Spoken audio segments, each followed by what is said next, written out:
4 number ইউনিয়নের এই জায়গাটা আসলে তুলনামূলকভাবে বেশি ক্ষতিগ্রস্ত হয়েছে বন্যায়।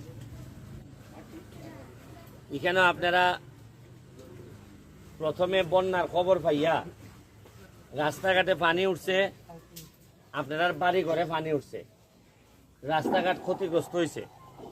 এই খবর পাইয়া আমি এমপি হিসাবে ঢাকার বইয়ে থাকতাম পারছি না। আমার মনে হয়েছে যে আইয়া অন্তত আপনার সাথে দেখা করাটা আমার উচিত হইব, নাইলে আপনারা কইবা যে বেটা দিয়ে খালি বুটের সময় আয়, বুট ছাড়া দিকে আয়ই না। যদিও সব সময় আমার মাথার মধ্যে আসিল কেমনে খাম করন না করন। এখানে আইয়া যেটা খবর পাইলাম যে এইখানের মধ্যে সরাটার মধ্যে বাঙ্গার কারণে আপনারা এখানে পানি আই হয় নাকি তা সরাটা বান্দার সরাটা বড়ার ব্যবস্থা করবো। আর ওই লোক আমার হয়েছে যে এখানের মধ্যে বালু নেন দেদারছে, বালু নিয়া এখন কেউ যদি বালু নেয়, অন্যায় ভাবে যদি বালু নেয়, তাহলে এটা প্রশাসন দেখবো, প্রশাসনকে আমি বলে দিব এটা দেখো। আর যদি অন্যায় ভাবে বালু নেয়ার কারণে আমার মানুষ ক্ষতিগ্রস্ত হয়, তাহলে এটা আমি নিজে দেখবো। যারা বালু নিয়া যদি মনে করে যাবে আমি চাইলে খাইতাম খাই, অল্প অল্প করে নেয়, এটা প্রশাসন দেখবো। প্রশাসন যৎকান বাধা দেয় দিব দিয়া। আমি চাই না যে কেউ ফেটলাতি দিতাম, কিন্তু ফেটলাতি দিতাম না এই কথা চিন্তা করিয়া যদি মনে করো তুমি আমার লোকের শৈল্য মার ভাই, আমি সহ্য করতাম না। আমি এই ব্যাপারে যা যা করার আমি ব্যবস্থা গ্রহণ করব। আমি জানি যে ভোট দিয়া আপনারা আমার নির্বাচিত করছেন, আগামীবার আমি এর চেয়ে অনেক কম ভোট পাইব যদি আমি নির্বাচন করি। খেলে পাইব জানেননি? কারণ দেখুন যে উচিত কথা সত্য কথা যখন মানুষে কয় তখন খুব ভালো লাগে, যদি এটা নিজের উপরে না পড়ে। যে খালি আপনার উপরে পড়বো এবেলা কইবা ফুলাটা তো বুট দিয়ে তো বলে করছিলাম। উনকা যেমন ধরেন যারা বালুর ব্যবসায়ী যারা, এরা মনে হয় না আমারে অনেকে বুট দিচ্ছে। ধরেন উনকা যদি আমি কই চলবে না জানে বেটা খালকাতে লুঙ্গি তুললে আমার লিব, আমি থাকতাম না। ওই কোন কইব যে হ্যাঁ কইব এরে দিছিলাম বুট। কিন্তু আমি দুইটা জিনিস আমার মধ্যে শক্ত মাশাল্লাহ, কারণ আমি বঙ্গবন্ধুর আদর্শের অনেক ছোটোর থেকে লালন করি। এই বঙ্গবন্ধুর আদর্শ হইল যে মানুষের লাশের উপরে, বঙ্গবন্ধু কইছিল যে লাশের উপরে পাড়া দিয়ে আমি তোমাদের সাথে আমি আর বৈঠকে বসতে পারি না। আর তোমরা ভালো ব্যবসায়ী সকলদের এই আখাম কুখামের উপরে বইয়া আমি তোমার কাছে ভোট চাইতাম পারি না। আমি যা যা লাগে চেষ্টা করবো। আজকে একটা ভালো দিক, বাংলাদেশ ছাত্রলীগ সোনারঘাট উপজেলা শাখার নতুন কমিটি হয়েছে। ওই যে যারা ছাত্রলীগ করে উনচিন্তা নি, দুইটা ছেলে নেতা হয়েছে, আরো কয়েকটা ছেলে নেতা হয়েছে।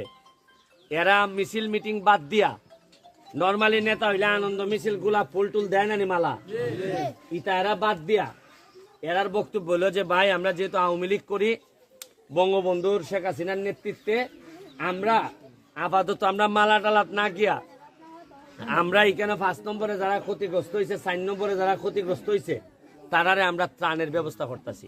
এটার লেগে একটা আত্মালি দিতে না, যে এই বয়সে ইকছে নাকি তখন এরা বালত ফাটনার জিতি গা। আগে তো দেখা যাইতো যে 2 দিন করে না দলটা করে, 3 দিনের দিন কয় অতদিন দুইটা দলটা করতেছে আমার ফাটনার নেও না। উনকা ইটা কিছু বন্ধ হয়েছে। আমি যতদিন আছি আপনারা একটা জিনিস নিশ্চিত থাকুন। আচ্ছা আমার একটা জিনিস কোন চাই, কুস্তা দিমু দিতাম না, এটা তো ফরে ইরম ফানি তো আপনারা আরো 2-3 বার উঠছে না? উঠছে না?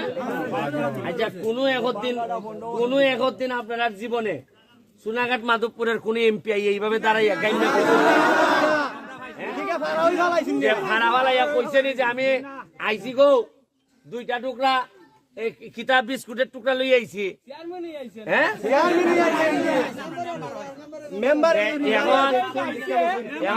একটা জিনিস মনে রাখুন, এমপি যেখানে গাম তো শিখছে, ই এলাকার এমপি যেখানে আটা শিখছে, ই এলাকার এমপি যেখানে মোটরসাইকেলের ফোন দাঁত বোয়া শিখছে, সুতরাং মনে রাখো যে এলাকার বাপ যত কষ্ট করে ই এলাকার ফুলা যেরকম আরামে থাকে, আর যে এলাকার এমপি অত কষ্ট করে ই এলাকার মানুষ তত আরামে থাকবো। আমি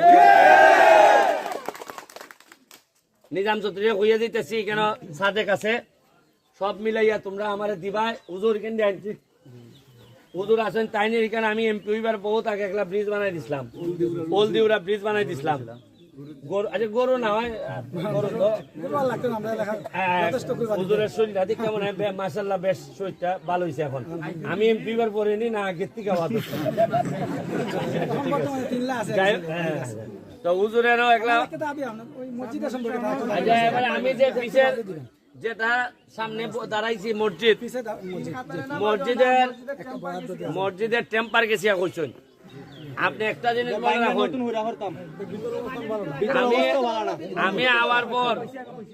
আমি আওয়ার পর মাত্র বয়স হয়েছে আমার বাচ্চার বয়স কত, আমি এমপি যে হয়েছি এই বাচ্চার বয়স কত, 5 মাস হয়েছে। 5 মাসে আমার জানা মতে 50টা মসজিদ মন্দিরেও 3.5 থেকে 4 লাখ টাকা করে গেছে। এবং আরো একটা খবর শুনুন, কি জাত খবর আমরা, আমি যে বেলা এমপি হয়েছি ওই আর দৌড়িয়া গেছি মন্ত্রণালয় গিয়া ওই বেটাইন আমি তো এমপি হয়েছি, মানছি অত ভোট দিছে, কোনো বরাদ্দ উরাদ্দ আসেনি আমরা নামে। হয় না না, অন্য এমপিরা সবাই কইতেছে যে যার বরাদ্দ শেষ, তোমরা নামে নতুন বরাদ্দ হইব। আর একলা আমার ডাকে হয় তুমি আও, তোমার লেগে একটা বালা খবর আছে। আমি আমার লেগে বালা খবর কিতা, হয় তোমার লেগে 2 কোটি রয়েছে। আমি 2 কোটি আমার লেগে সবাই নি কয় নিছি গা, কয় না তোমার আগের এমপি যে তাই নাসলা তাই নিয়ে এত ব্যস্ত আসলা, তাই তারই পাইছি না টেকা যে রয়েছে। মানে তাই নিয়ে খবর হই নাই, মসজিদ মাদ্রাসার লাগিয়া মন্দিরের লেগে যে 2 কোটি রয়েছে। কারণ তাই তো মাশাআল্লাহ যেসব নেতা লইয়া চলছই, আগে খেয়াল করে দেখুন তাই নাইবার সময় যারা ডাইনি বামে থাকতো একলার ভাঞ্জাবির ঠেলায় দ্বারও যাওন গেছিল। আর আমার দ্বারা দেখুন এই মরা ধরা এই ছাত্রলীগ, এবারে ছাত্রলীগ এও নয়া চশমা লাগাইছে, কালকাতে চশমাও পাইতা না, যখন যে বেলা দৌড়ের উপর উঠবো ওই চশমা ওই কিতা টুকাই পাইতা না। ওই আর আগের যারা নেতা আসলা ইহা মাহবুদ সাইটিটা দেখা গেছে এই নেতার সে 3 গুণ ওজন নেতা খেটা যাইতো তারও। আমি বলতাম যে আমার দ্বারা কোনো ম্যানেজার লাগতো না, এমনি যেতে পারবে আমার দ্বারা। আপনি দেখুন গতবার যে আপনার নেতা আসলা তাই নেতারও 3-4 জন সিন্ডিকেটের লোক ছাড়া আর কেউ যাইতে পারছে না, সব বড় বড় সিন্ডিকেটের লোক। আপনারা উনকা আমার গাড়ি লিতে পারেন, আমি তো প্রায় সকালবেলা ঘুম থেকে উঠাও নি ফেসবুকের মধ্যে এইটাই লঙ্গি তুলিয়া গাড়ি লিতেছে আমার মা বাবা বাদ দেয় না। এবারে আমার মানুষের জিজ্ঞাসা যে তোমার রাগ উঠে না, তোমার যে মানুষ এইভাবে বাপ না তুলিয়া গাইলে, আমি কই আলার করে আলাদ আমার গাইলি তো না তোরে গাইলি তো বুট দিছে না আমার খান বেটায় বুট দিছে, বেটার যত কষ্ট হইব আমার গাইলিব, প্রতিদিনই গাইলিব। এবং গালি খাই মধ্যে তুই ওই এমপি যে বালা নিতে আসতাম না, কলজার সইতো না, শরীরে মানতো না, ইবালা সাইরা দিব, সাইরা দেখো আমার মাপ করে দিন আগলা বালা খোলাতে লাগে। আর আগের নেতারা যে আসলে মনে হয়েছে যে এটা বাবের এসে রেকর্ডের মালিকানা এমপি হন, যে ভোট দিলে দেওয়া না দিলে নাই আমি আছি। আরে মজা মারছেন ফজা ভাইও গল, আর আমরা খালি বইটা পাইছি। যাই হোক আপনারা আমাদের পক্ষ থেকে নিজাম এই মসজিদের মধ্যে একটা বরাদ্দ 3 লাখ টাকা একটা বরাদ্দ দিয়ে গেলাম, এটা আপনারা ভাই দিবা, ঠিক আছে? আর মহিলা যারা আছো গো পড়ালেখা করাইও ফুলা বান্ধে বুঝছো নি। আর আরেকটা কথা কইয়া যায়, তোমরা কইয়া যায় জামাইয়ে যদি শরীর হাত দেয় আমার এখানে যাইবা জেলও দিলাইমু জামাইরে। জামাইয়ে যদি মাইক দূর করে, আমার আমলে সোনারঘাট মাধবপুরের কোন মহিলার শরীরে অন্যরা হাত দিত তো দূরের কথা, জামাইয়ে হাত দিল আমার দ্বারা যাইবা জেলও দিলাইমু জামাই হল রে। খুশি হইও না?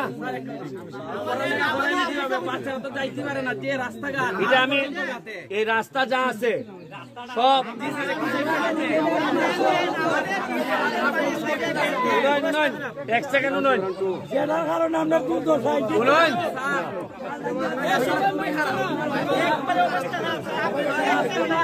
এই উনাইন দাঁড়ান 1 সেকেন্ড কইতাছি যে আমার কইলে হইলো ফরজ এরপরে হইলো কে ওয়াজিব এরপরে হইলো দাঁড়ান আরে দাঁড়ান কইলে হইলো ফরজ এরপরে ওয়াজিব এরপরে কিতা সুন্নতের পরে না নফল ফরজ কাম হইলো গিয়া কইলা পানি যদি উঠতে থাকে মানুষের খানি দেওয়া এই সময় কিতা পানি নামে গেলে গিয়া রাস্তা ঠিক করা হইলো গিয়া সুন্নত ওয়াজিব ওয়াজিব এরপরে হইলো গিয়া আপনারা পড়াশোনার লেগে যে রাস্তা করুন মসজিদ করুন এটা সুন্নত এখন আপাতত আমি ফরজের খামটা হয়ে দিতেছি আর বাকি যা যা লাগে আপনারা ফাইলিবা ঠিক আছে একটা একটা খার কাছে